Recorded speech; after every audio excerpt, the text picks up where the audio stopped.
Hi, if you don't know us, I'm Jessica. And I'm Randall. We're the Seymours, and this is our infertility story.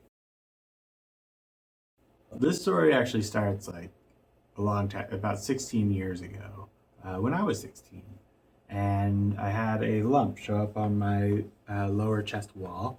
And as a 16-year-old, it really didn't affect me whatsoever. I just noticed it there and was like, whatever. One day, I was messing around on a trampoline, and my buddy Jesse kicked me right in the tumor.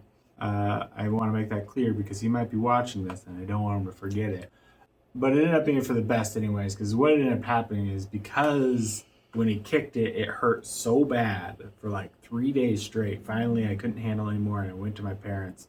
And I said, hey, I have this lump on my side, and it hurts really bad.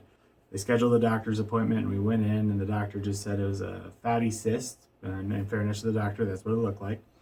And so my dad was just like, well, I have good insurance. Let's have it removed. The doctor went in, and he cut out the tumor.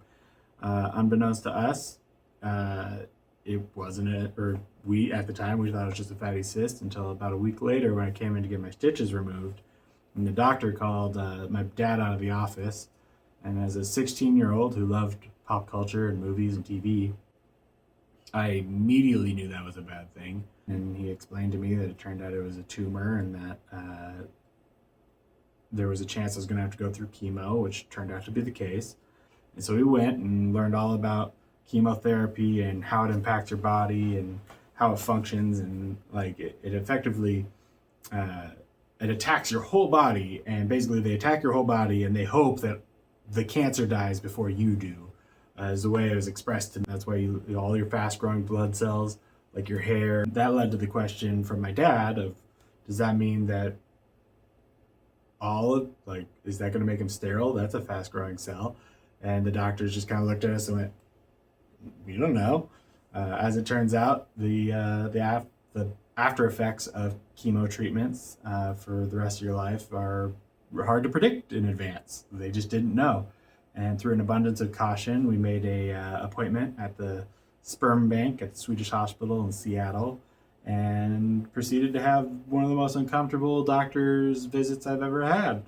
Being that my dad drove me, I was super nervous.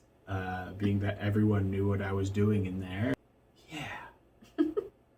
Anyways, I'm glad I did, because then I got to move on with my life, knowing as I went through the cancer treatments and I came out clean, free and clear.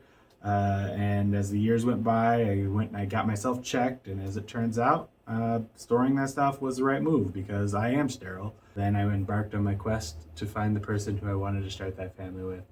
And it turns out it was somebody I went to high school with the whole time. This beautiful woman here, Jessica, and we got together in 2016. And once we got serious, I kind of told her she knew about the cancer, but she didn't necessarily know about all the after effects. And she said, that's okay, we'll go through it together. And got married in 2018. So we've always known that IVF would be our only chance to have a natural pregnancy. So in 2020, we started looking into what that would look like, and the cost that we were quoted here in the United States was about $20,000 plus. And at the time, it was a daunting number and very discouraging and almost impossible at the time. So we started saving up. After a couple years, I started looking abroad for other clinics that might be more affordable, and I found the Barbados Fertility Centre in Barbados.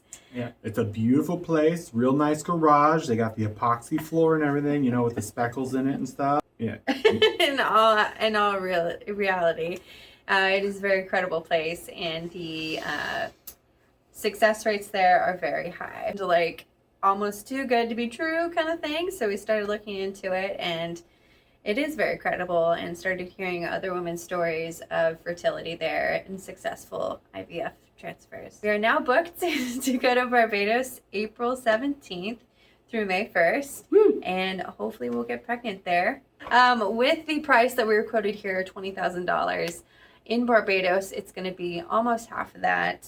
Add on the cost of to fly there and sperm transport, hotels. It's going to be a little more than that. we have been saving up for the last few years, so we do have money to actually pay for the procedures and get the medications and everything we need to go do this. We've put together a GoFundMe.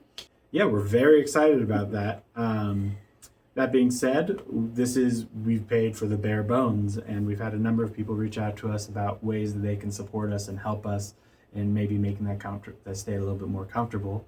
And so we've decided to create this GoFundMe to reach out to those of you who are interested in supporting us in this endeavor of starting our family.